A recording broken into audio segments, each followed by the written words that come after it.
Welcome back to the Live to Grind podcast show. I'm Brendan C. Adams, and on today's show we have Mandi Monaghan. How you doing, Mandi? I'm awesome. How are you? I'm doing amazing. I'm excited about your journey, what you're going to be bringing to this show, the value, and just everything you have to offer. You know, we got to know each other, what was it, back in June? June. So we first got connected for a mastermind. You joined the mastermind, you were in the program, and you learned about doing video content and everything else, which we'll talk about video, we'll talk about your podcast show. But can you first take us back, just your background, because I know you're big into real estate and doing business coaching, but you talk about how you even got there. Talk about your journey of getting into real estate and your journey up to that point. Sure. Yeah, so in real estate, I've been in the business for 12 years now. And before then, I worked for the government. And when my son was born, decided that I wanted something more to expand and to really do something that was in alignment with where I was at that point in my life. And real estate was that vehicle. It provided me this opportunity to really connect with others, to look at making a difference in the community and also making a difference for my family at that time. And what was so great is that real estate has really been a personal growth journey. There is so much when one decides and commits to take something on that's bigger and to go grow their own business versus work for somebody else. It's a personal growth journey, Brandon. So it's been about really identifying what matters most, what I want, how to build a business, how to build a company inside of that. And through those years was a lot of growth, and because your business will grow to the extent that you do. And I really bought into that and believed that with a big vision and creating something great would also be a lot of growth. So I started diving into all this personal, professional growth, studying business, studying leadership, studying what made companies great, and also the people side of it, because people grow a company. So inside of that, it led to this passion and this fulfillment inside of coaching and growth side of it. And I started coaching people in our office after I hit this certain level of success and realized that I wanted something more. I was selling around 249 homes that year, and realized that I wanted to start giving back and starting to share that knowledge. And I was getting a lot of questions from other agents about how do you grow the business? What do you do to create that amount of business? And what I found is I loved the sharing. I loved the coaching. I loved the growth side so much that I was doing all of this volunteer coaching and working with agents in the office and helping them raise their production and get better results. And I was also doing it in the community through a lot of personal growth things and coaching, until my coach in real estate said, "Hey Mandi, how about you join us full time and start coaching other people and help them grow their business intentionally?"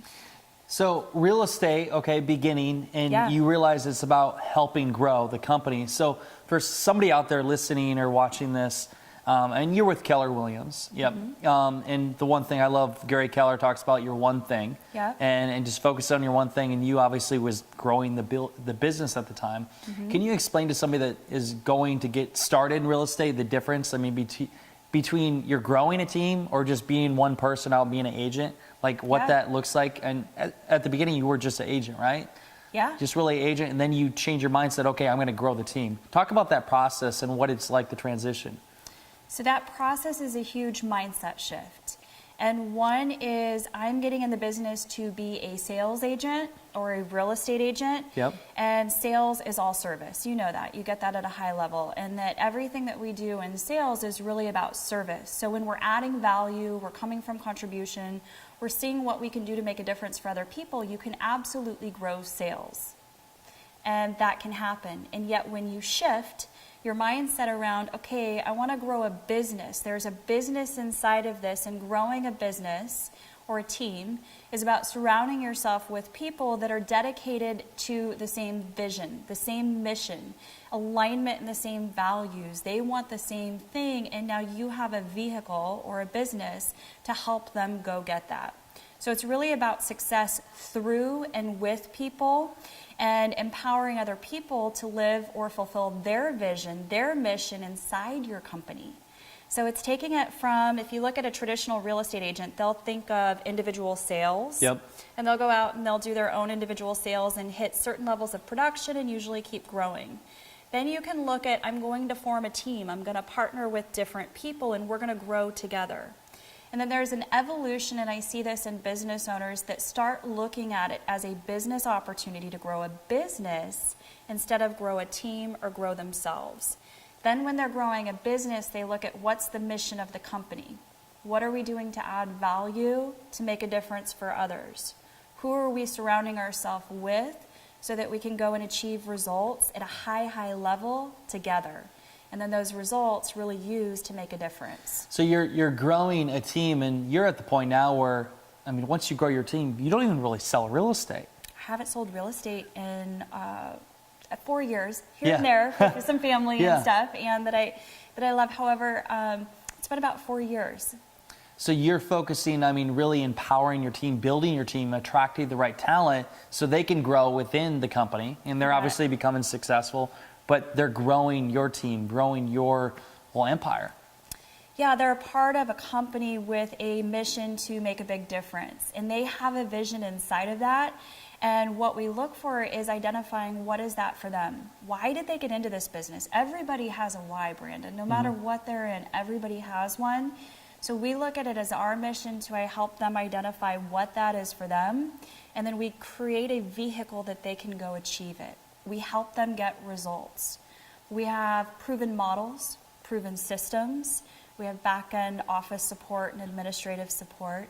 And then we've got a company of people with their own why, which is usually growth, abundance, contribution, productivity. You look at what is their why. Why are they on this mission to create results or work in this business? And then the company becomes a vehicle for them to succeed that. So obviously you've been very successful. You're in the top 100 of Keller Williams? We've been really honored and privileged to be in Gary's mastermind group, which is some of the top agents in the company, yes. Top 100 of 170,000. A little over 100, yeah, a little over 150,000. So I have to say it for you because, I mean, that's huge. I mean, a big accomplishment. Yeah. So obviously doing a lot of houses, selling a lot of inventory. But I'm curious about the grind when you first started. What was it like?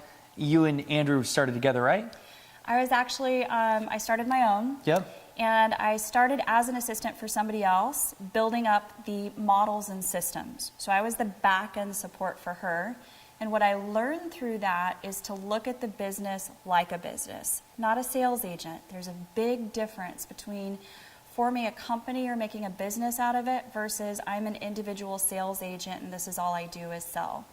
So the grind for me was when I went out on my own, and at that time my son was a year old. He was my why. He was the reason why I was in real estate. And my grind was the hot summer sun of Arizona in July at like 102 degrees at 10 o'clock in the morning, and my grind was door to door. Yeah. My grind was face to face. So I made this shirt for my son that said Future Realtor. If you want to buy or sell today, call my mom. And it had our picture on the back, which was why I was in the business. And I started knocking on doors, Brandon, in July in this summer sun, and that was my grind. And I set like this mental quota for myself of how many connections to get face to face with and ask them, what do they love about the community? And why do they choose to live there? And if they were to move, where would they move to? And what do they want to see? And how could I bring that to them as a resource in the real estate community? So I really looked at connecting a community and growing that, and I started with 3,000 doors was my first. And what period of time? That was in an 8-week time. I basically took those 3,000 doors and I chunked them down. So I had 300, and I divided it into a section that I knew that my door knocking days and the times that I would door knock and how many people I could connect with in that amount of time. And then from there, what I found was that people really wanted to connect with their community. A lot of what the feedback from neighbors is, hey, we love living here and we don't really know our neighbors, and we would love if there was some events that like we could meet people and build some relationships. So I took that on as a mission and brought them what they wanted, created an event for them, and invited everybody. And I just said, well, I can keep doing this individually, or I can invite 3,000 people to an event and get them to know their neighbors. We did a community contribution piece back to the schools. We brought in a veteran. We had all these kids activities, free food, brought in the local businesses, and we really looked at what makes community. And it's the residents, it's the activities there, it's the people inside of that, including the local business owners. So we brought everybody together in this one event, and literally grew the database and the business overnight by making that my one thing for 4 weeks to build that event and bring people together. So instead of doing the old way or the old approach of like individual one-on-one, I looked at getting people in a community, and then what's the value to bring that they considered community. So as a resource. I love this. By the way, when I did real estate, I was actually knocking on doors too. Yeah, And we were giving cards out, and like they were like, "Oh, who's this kid in front of my door?" But I did that, and the fact that you did the event, I love that, because you're the ultimate connector. When you put on events, you're the influencer. People come to you for the person to put it on. So that was like the catapult for your career. Absolutely. That one event, I can track in my first year of business that one event brought in $64,000 in income for my family. And it also was the catapult of how I wanted to do business and the model by which I wanted to grow. So you did that on your own. When did Andrew come in? Andrew and I merged back in 2000. So we merged. I had been in business about 5 years. He had been in business for 10 years. And I was selling around 250 homes a year. He was selling around 500 to 600 homes a year. And we identified that he had certain strengths in areas and I had strengths in other areas. And we looked at what could we grow together in creating a bigger vision and partnering up inside of, leveraging each other's strengths. You guys got married before you even merged, right? Oh no, we merged before we got married. And were you even together? Almost didn't get married because we merged businesses. So you merged without even dating? We were dating, and we merged our companies, and then we are a blended family. So we have 3 kids, and we almost didn't get married because we were going through a business merger and merging, at that time, 22 people into one team. Wow. And it was so... We've had the conversation, and I can share this, that we wouldn't have done that same thing looking back. We would have created more of an administrative hub, and that could be the service to both businesses and still have the different approach. Wow. So it's interesting. It's I didn't know that. Journey. It's a growth journey. It has been a growth journey. So Yeah. you've had success with the real estate. You've grown in. I love talking about this. I want to talk a little bit more about real estate, but then I want to jump into the coaching side. Yeah. So building your brand, your name. The Yeah. biggest thing in real estate is people buy from who they like, trust, and know, and getting yourself out there. So talk about how video, because when you started Mastermind, you weren't doing any video. Talk about how videos impact your business and what it's done for everything you're doing. I had not even considered video as a way. I mean, we had done some YouTubes here and there and some like tours of homes. However, what I've learned about video is that video is communicating who you are in a brand, and it is your brand. It's sharing your story. It's casting a bigger net. It's also a way to find out from other people what their experience is like. So for instance, client testimonials and team member testimonials, and really capturing the essence or capturing the story, which is really your brand. So what I've learned in this is the video is a way to share your story, and people do business with like, trust, and trust and know. Yeah. And for everybody listening now, I just mentioned a couple shows ago about Mandi's one of the associate producers of Success in Your City. And just briefly talk about the experience. I mean, you were a big component of making this show, the episode happen, because you got the people together. We found the entrepreneur, and just talk about that process. I mean, of filming an actual high-end production reality show, and just your experience from that whole process. Tell you what, if you would have said that I would even be anywhere in that, like 2 years ago, I would go, I don't even know what you're talking about. So what's cool, Brandon, is the Mastermind has really opened my mind to see what's possible inside of building and a whole new level. So being a part of the show really came from, hey, you're coming to Scottsdale, and this is like my stomping ground, so what can I do to help?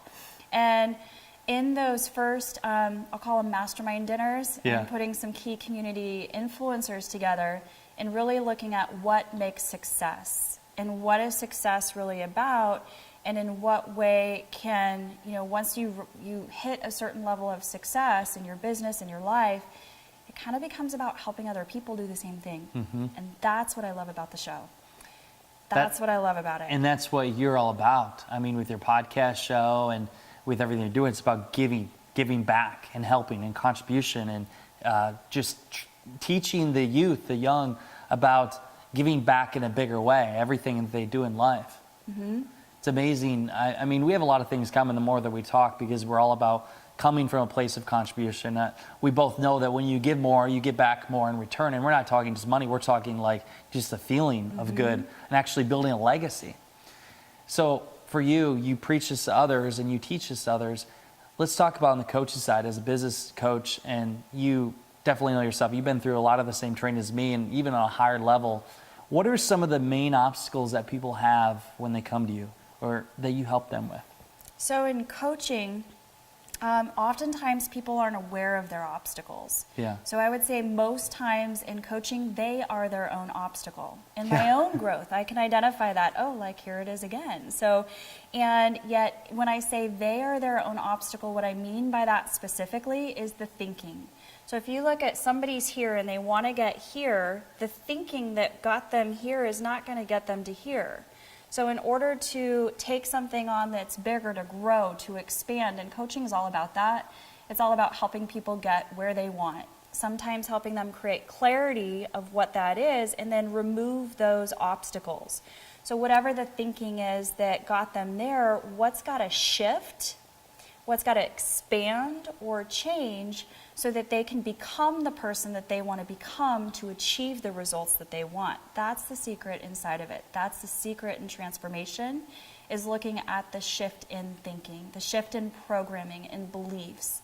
So for instance, if you've got an agent that's hit a mark of 100 units and they now want to grow a company instead of growing their own sales, and they want to hit 400, or they want a net profit and be able to give 500,000 a year, their thinking has got to shift more like a business owner, to see themselves becoming that person, to see themselves and their identity inside of that. What beliefs do they have about themselves in order to achieve that, to go after it? And then all of the obstacles is typically usually what we see is like baggage or old stuff. It's all From their past. That quite frankly, that has gotten them where they are, and it served them. And when they can let go of the stuff that's no longer serving them, that's what removes the obstacles. And then it's like you want to go from here to here, and you have a straight line to do it.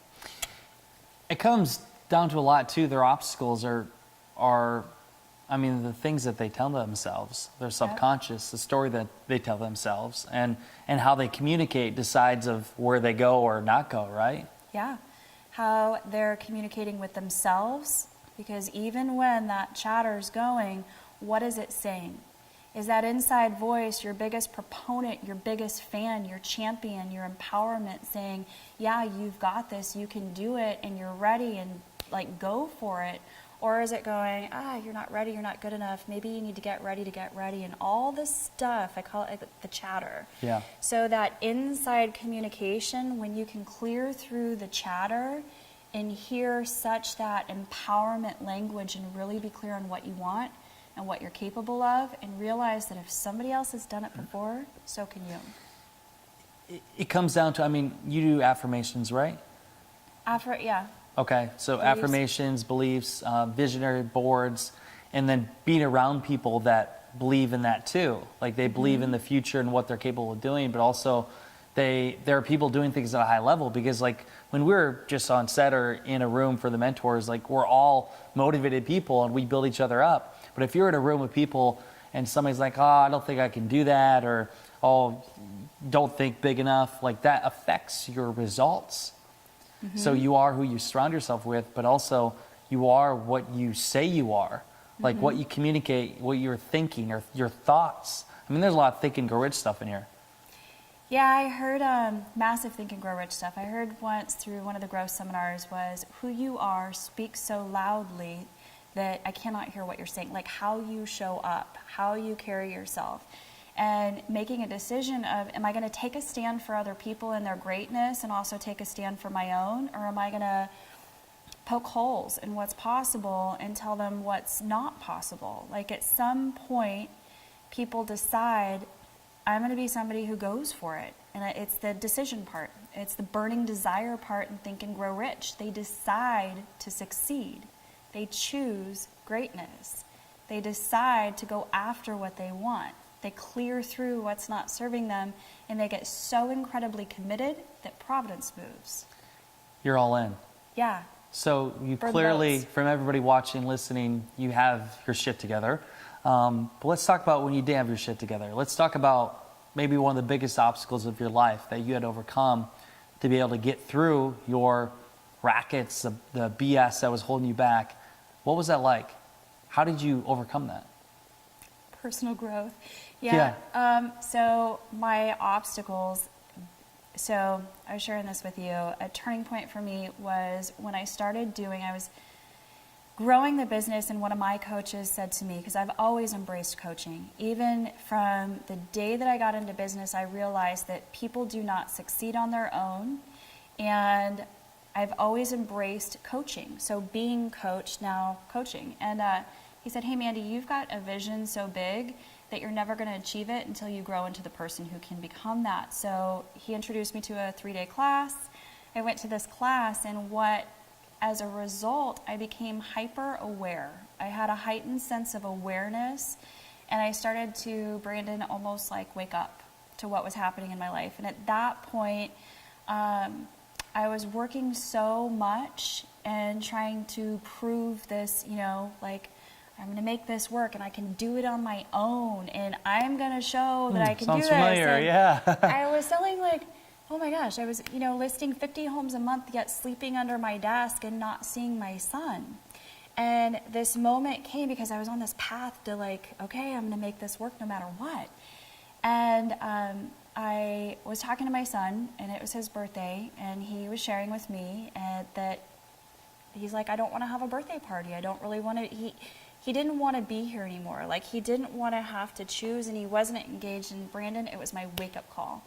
And I literally shifted everything, and it was like the world stood still in that moment. And I realized that what I thought I was creating was not necessarily what I really wanted. And I started focusing on what really mattered in my life. And for me at that time, it was my 5-year-old boy looking straight across from me. And who was I being as his mom, and what was he learning from me? Was he learning that success was more important than family? Was he learning that you go all night and then don't block time for yourself? And so I started to shift the way that I thought about success. And I realized that I don't have to prove anything. I'm going to focus on what matters and really surround myself with people that want the same thing. And that's where I embrace leverage. So that moment was big for you, and obviously you made a big change in your life, and knowing that it's more than just success and money and selling houses, actually your kids too. And with that kind of change with things, you love helping kids, and you believe our youth is the future, which I do too. I love supporting the youth. So with what you're doing with your podcast show, can you talk about just what you're trying to teach people, and with Inspiration Nation and then everything else you do? Yeah. So my heart and my passion is working with our future leaders. That's in the kids. And I see that they've got this amazing, generous spirit and this kindness and this compassion that is so cool to observe. And to really empower them in what they can do to make a difference, that's what led to our nonprofit foundation, Teaching Kids About Giving. And over the last 5 years in developing that and really empowering youth to take a look at who do they want to make a difference for, and what really matters, and how can they do that specifically. So that led to this podcast.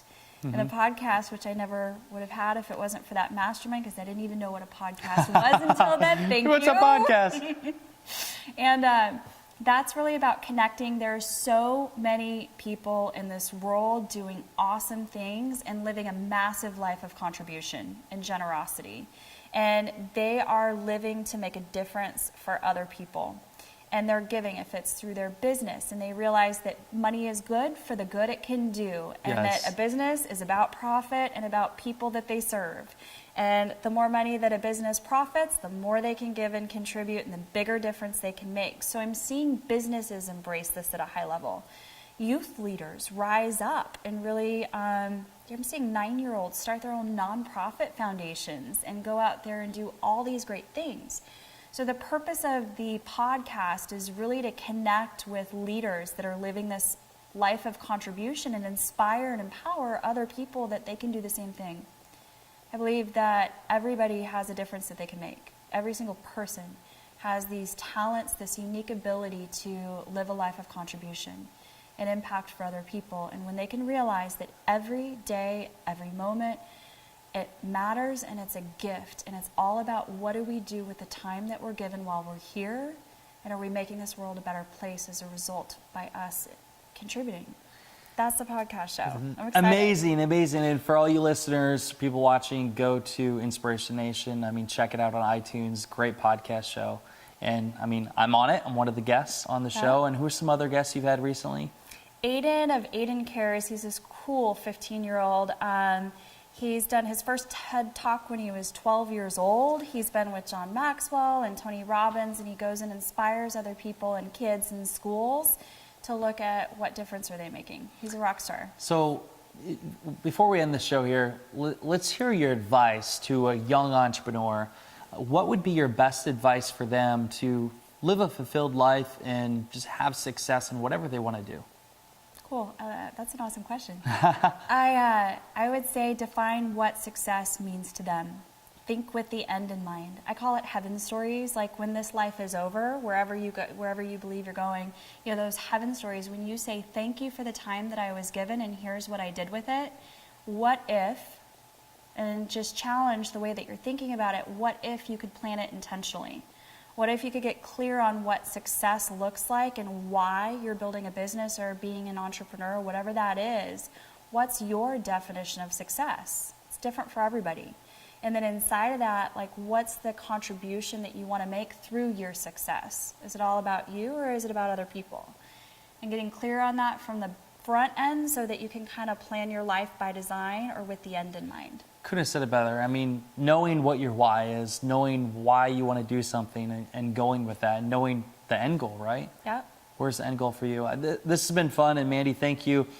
For everybody listening, Mandi Monaghan, check her out. She is in my inner circle, somebody that I look up to. She was in our mastermind, and she's a big component for success in your city. And she's a freaking connector. I gotta say, you connect people and made a lot of things happen. I'm excited for this whole year of filming, working with you and with the podcast show, everything else. Just acknowledge you for being a badass and helping people in a big way. If you're looking to get coaching, check out what Mandi's doing, dude. This girl knows her shit. But for all you listeners, you know what time it is? It's time to go out there, create something great, and become unforgettable, because life is too short not to. I'm Bernie C. Adams. Have a great day, everyone.